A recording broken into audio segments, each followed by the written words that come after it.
mismos.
My wife makes the best salsa in the world. And I know someone's going to say, like, well, you haven't tried mine, but seriously, who are we kidding? She uses Roma tomatoes, and then she adds onion and some jalapeno pepper, and then, of course, some cilantro. And it all gets thrown into a blender, and then I sit in front of this bowl of food from the heavens, and I take a tortilla chip, and for a few moments, all is right with the world. Now these tomatoes, they were originally alive.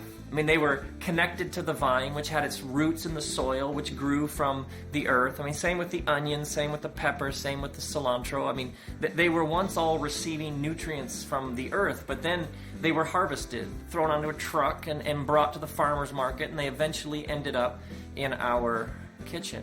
And so when they were harvested, they were severed from the vine. They were pulled from the soil. They were disconnected from their life source and then brought to us so that we could eat them. And if we don't eat, we don't live. And so this food, this dead food, gives us life. And actually, the more recently food has been living, the more life it gives us. Fresh food is better for us. I mean, this actually explains the nutritional deficiencies of a Twinkie. I mean, it can't give life because it was never really living. And so there is this principle that the death of this one thing gives us life. Our survival, our sustenance, our life is dependent upon the death of another living thing.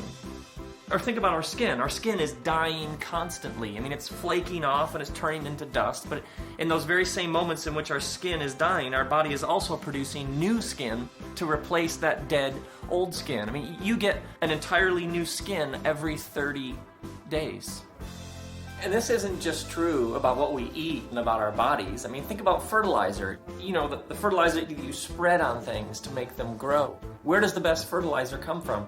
It comes from manure, which is decomposing and dead. Or think about the seasons. New life springs forth from the earth in the spring. And then by the end of summer and fall, things begin to die. The leaves fall from the trees, and then by winter time, it's dead. No grass growing, no flowers in bloom, dead. And then in spring, new life explodes again from the earth. And then we repeat the cycle, only to go back through death, life, death, life. I mean, this rhythm of death giving way to life is built into the very fabric of the created order. Which takes us back to the tomatoes. If we want more tomatoes, new tomatoes, so we can make more salsa, we're going to have to plant tomato seeds. And what is planting? It's taking a seed and placing it in the earth and then burying it. I mean, generally, we bury things that are dead. And then in some mysterious way, a new tomato plant will arise out of the earth because death is the engine of life. So when the Bible tells the story of God bringing new life to the world, how does the story go? It's about Jesus who dies and rises again. It's about death bringing about new life. His death on a cross, his resurrection, and in some ways it's how the world has always worked. And Jesus doesn't just enter into this process with his own flesh and blood, but then he invites people to take up their cross. He says at one point, unless you lose your life for my sake, you'll never find it. He even says in one teaching that unless a seed falls to the ground, it can't produce new life. Jesus teaches us how to die so that we can really live. Do you ever find yourself telling a story in a particular way to make yourself look better? Like you emphasize certain details and you leave other details out? You twist the story ever so slightly in your favor. For many of us, this impulse is so deep within us. We've been doing this for so long, we're not even aware that we're doing it.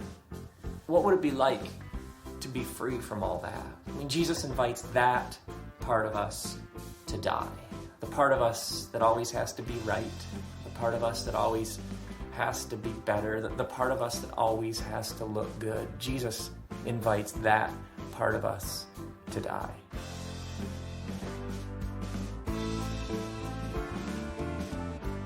We pick up at a very young age from the world around us that it's about winning. It's about impressing. That our value and our worth and our acceptance comes from how good we are, how fast, how better, how skilled, how smart, how competent. We quite quickly realize that the way to get ahead is to raise yourself up, to take the path of ascent, to climb higher and higher. But that's exhausting. And so we spend all this energy because we learn how to construct these masks and facades to cover up all the things that we aren't. And so we spend all this energy maintaining this false self, carefully protecting and preserving this image that we've created. But Jesus invites us not to the path of ascent, but the path of descent. Jesus invites us to die to all that so that we can really live. Jesus invites us to lose our life so that we can really find it. I mean, think about how many broken relationships aren't going to get any better until somebody is the first to apologize. Why is that so hard? It's so hard because when we say we're sorry, when we admit that our hands aren't clean and that we may have contributed to this mess, saying you're sorry is a form of death. It's a refusal to carry on the false self and prop it up. It's a refusal to preserve that perfect image of yourself. And that can be hard to do when you've spent so much time maintaining a particular version of yourself. I mean, Jesus invites us to lose our life so that we can really find it. Or how many times when you think about doing something new, is your next thought, what will people think? Think of how many of our fears are rooted in how we believe we're going to be perceived by others, whether we're going to be admired, whether we're going to be seen as worthy or good enough.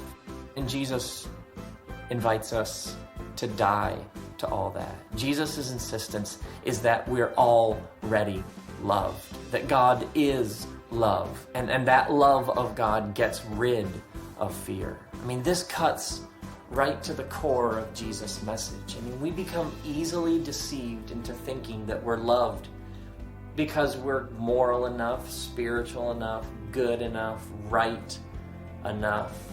But the essence of Jesus' message is that we aren't saved, accepted, loved, and valued because of how spiritual, moral, true, or right we are, but his message was that we're saved in our death. We're invited to trust him, that what we could never do on our own, he's already done for us. Some people put it like this: Jesus saves. But some people refuse to die, don't they? I mean, they just endlessly cling to their ego and their false self, and they keep propping up this particular version of themselves and trusting in their own efforts to somehow, someday be good enough. And as they do that, the life is just drained right out of them. Is this you? Like holding so tightly to your life that you're actually losing it?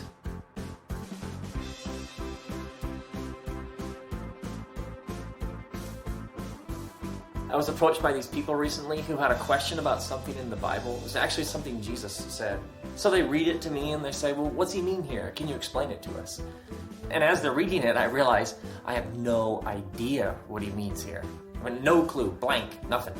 And I'm realizing, what am I supposed to say here? What happened was so strange. It was as if time it got slower and slower as I realized I had these options. I had these paths set out before me.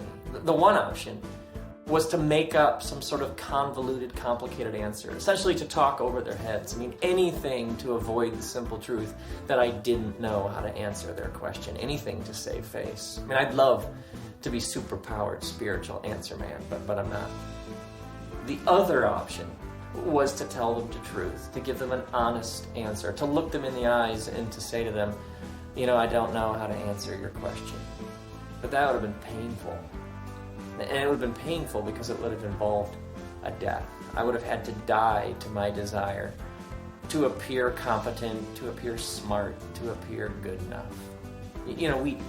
We have these endless opportunities every day, don't we? These endless choices, paths, options. Are we going to choose the carefully preserved image or the honest answer? The false self or the true? Are we going to choose fear or freedom? The path of ascent or the path of descent? There is a cycle, a rhythm, a truth about how the universe works. From tomatoes to our bodies to ecosystems to the seasons, death is the engine of life. Jesus invites us to die so that we can really live. So may you lose your life, and in the process, find it. May the love of God free you from fear, and may you trust that Jesus saves.